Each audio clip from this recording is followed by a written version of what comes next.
wait lang, check ko lang.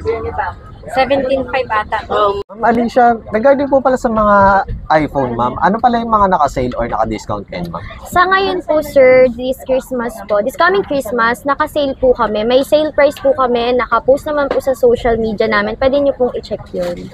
Ayun po. Then, syempre, ma'am, regarding pala sa mga mode of payment, syempre, just in case na wala silang cash na dala, ano pala yung mga pwede nilang ibayad, ma'am, sa store? Kung wala po silang cash na dala, wag po sila mag-alala kasi may GCash, marami po kaming online na payment, and tumatanggap din po kami ng credit and debit card. Ayun po.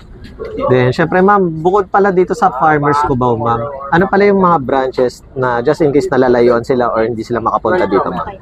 May isa pa po kaming branch. Kung malapit po kayo sa Victory Central Mall, Caloocan City, meron po kami doon.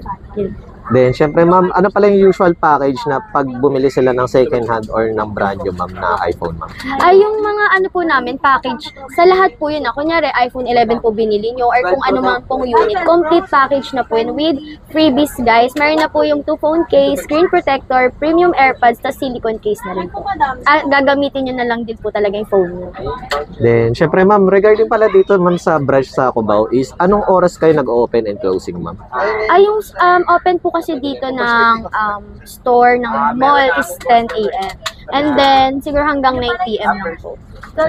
Then, open naman po daily na, ma'am.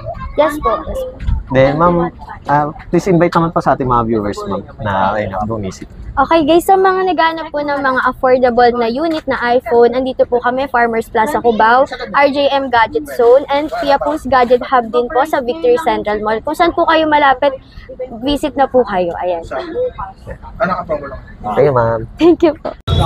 Hello everyone, at nandito tayo sa Manila Auto Salon at syempre day 4.